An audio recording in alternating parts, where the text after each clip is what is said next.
Hello YouTube and welcome back to another Dare to Game video. Today we're playing Hogwarts Legacy and I'm going to be giving you my should you buy it first impressions type video. So this is after about 25 hours of intensive, very fun gameplay. And I'm going to give you my opinion on the game and hopefully let you know whether or not it's the game for you. But first, a quick word from our video sponsor. Today's video is brought to you by the Hogwarts Wand Company, the link for which you will find in this video's description. If you are a Harry Potter fan and you've always wanted to have your very own wand, not a replica of a character's wand from the movies, not some cheap plastic crap from a sweatshop in China, but a genuine handmade solid wooden wand, then the Hogwarts Wand Company is the answer to your dreams. Every single wand is 100% custom and handmade, so no two will ever be the same. Each wand is hand carved from only the highest quality wood and guaranteed to be from the exact species as advertised. Other custom wand companies crank out the same identical designs or buy birch doubles in bulk before turning them on a lathe, but not the Hogwarts Wand Company. From the selection process by their master forester to the crafting process of their master wand maker, every step is completed with diligent and loving care and attention to detail. So if you're in the market for a new wand, check them out today. Again, that link is in the description. And so again, that is the DTG10 code to use at checkout, and that will be in the pinned comment down below. So with all that in mind, let's just dive on into this game. So Hogwarts Legacy is best described as an open world action adventure game set in the Harry Potter wizarding world in the late 1800s. So this is about 100 years before the storyline of the Harry Potter books or movies, but it is set in and around Hogwarts. And the premise is you take over this character. Well, the character is player controlled, so you kind of make them look what you want. And they are entering Hogwarts as a 5th year. And now I am not going to have any story spoilers in this video. That is all basic stuff that is just set up like in the first couple seconds of the game, so I'm not spoiling anything for you there. But it helps in a way that you're fresh to the world and you're new to all the people in it, but you aren't a noob, essentially. So if you're worried about starting off the game and being a first year with first year prowess or jumping into something and expecting to know it all without being taught it, this game has a really good balance of not having any of those problems. And honestly, so far, just as a short version of this, I have really been enjoying this game. The combat in this game is quite fun. I know a lot of people, myself included, were pretty dang worried about how the combat was going to be like, just because, you know, it's hard to make magic fun, especially given what we have seen in previous Harry Potter games. But honestly, I think this game does an excellent job at it. I have had a lot of fun so far, and I think that it finds a really good balance. And now, obviously, it starts off slower because as you start out the game, you are new, you know, and so you don't know a lot of magic. You don't really know any of the iconic spells from the show. You have to learn them as you go through. And you kind of just start out with, like, the basic spell cast, which is basically red sparks in the books or whatever. But so combat is actually a lot more fun than I thought it was going to be.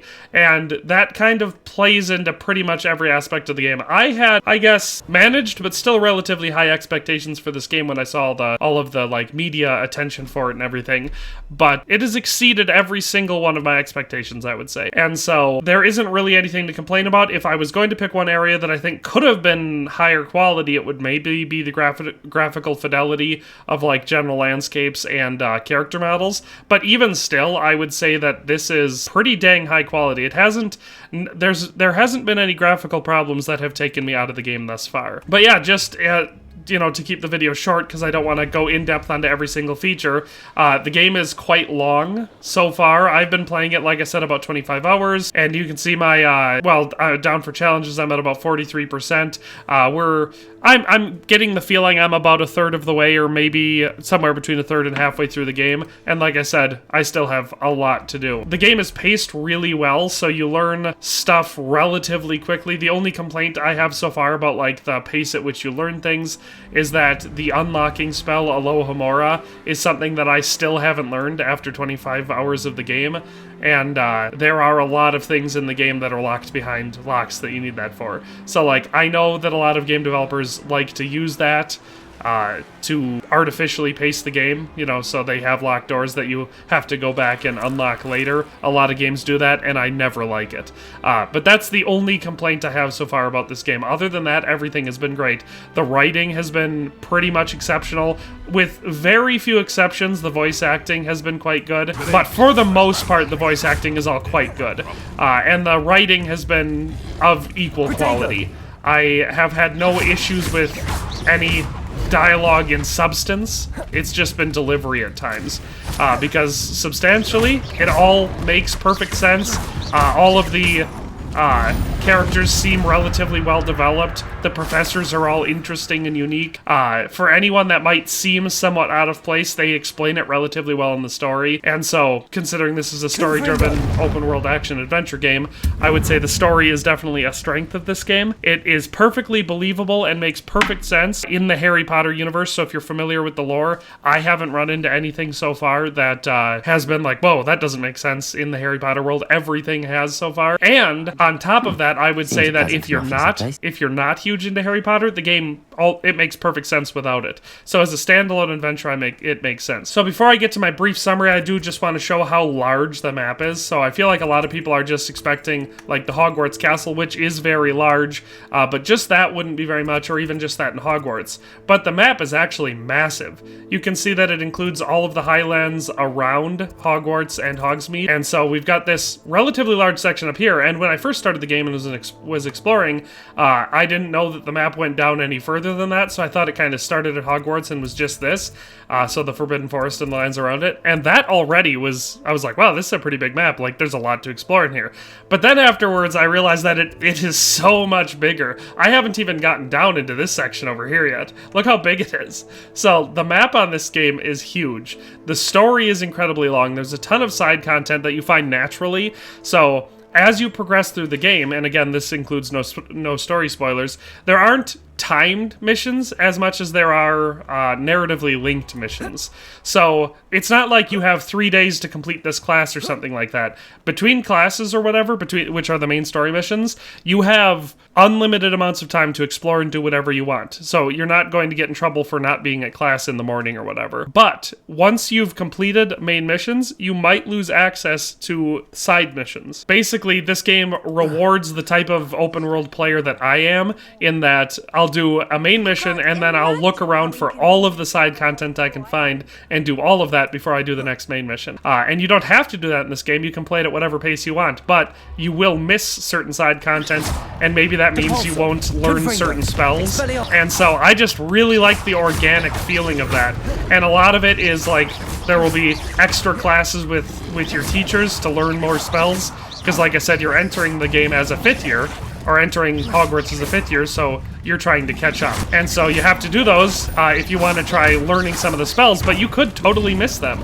And the same thing goes for any of the side activities with like people that you might be becoming friends with. So I really like the way it plays. It balances out really well. I have absolutely no complaints regarding this game so far, other than, like I said, I feel like you should learn the unlocking spell much earlier in the game. But before I ramble on too long, I would say who should buy this game? Well, there are 3 factors, and I would say if you fit into 2 or more of them, then you should probably buy the game because you're going to like it. So the first one is game comparisons. I would say this game plays a lot like Red Dead Redemption 2. It's basically Red Dead Redemption 2, but in the Wizarding World. Now, it's not exactly the same, but the narrative flow feels very similar. The open world exploration is very similar. A lot of the side activities feel very similar, obviously just not cowboys, it's magic stuff. So if you like that game, you're likely to like this one. Another one, if you just like open world action adventure games, this one is a great example of one, because it just plays really, really well in that regard. There are very few flaws. It does have light RPG elements in what's called the talents section, and so in that section there are various areas that as you level up you get points that you can spec into certain different areas, and so there are RPG elements, and obviously clothing is one of them. You can dress up in a million different ways, so there are RPG elements, but I would still say it's more accurately described as an action-adventure game. But so if you like open world action-adventure games, again, this is going to be a good one for you. And thirdly, of course, if you're a Harry Potter fan. If you are a fan of the Wizarding World, this game is the best game they've ever released, bar none. It's better than all of the other ones combined. So if you've been looking for a Harry Potter type game, then this one is probably the best example of anything that's come out so far. So if you fit into any 2 of those categories, I would say this is a buy now game. If you're only one of those categories, so let's say you're a Harry Potter fan, but you're not a fan of open world games, or you didn't like, games like Red Dead or something like that, then maybe it's a wait until it's on sale, you know. So if you love open world action adventure games, but you're not a Harry Potter fan, again, it's probably a wait until it goes on sale, drops down $20 or $30, and then it's a buy game. If you're not a fan of any of the things I've talked about so far, then I would say this game is not for you, which should go without saying, but hell, that's what this video is for. So that's really all I've got to say today. Again, I didn't want to show any story stuff in here because I wanted to keep it totally spoiler-free, and I just wanted to show a couple different aspects of the gameplay, but honestly, I have really enjoyed the exploration. I really enjoy the combat. I think the graphics are, for the most part, very good. I think the story so far has been excellent. I think the performances are, for the most part, pretty dang good. Combat, flying, it's all very fun. So, yeah, I recommend the game wholeheartedly, and this is not a sponsored review, other than the sponsor that I showed at the beginning. Warner Brothers has not doled out any cash for me to be happy about this game. Honestly, I really like it so far. So, that's all for today. Hope you enjoyed this video, and I hope if you were deciding whether or not to buy the game, this helped you in some way. But that's all for today. We'll see you next time. Thanks for watching another Dare to Game video. If you liked this video, please leave a like and a comment. If you haven't already, be sure to subscribe to the channel. If you like my content and would like to support this channel, consider becoming a member today for as little as $1.99 a month. It makes a huge difference. But in any case, thanks for watching and have a nice day. I'll see you next time.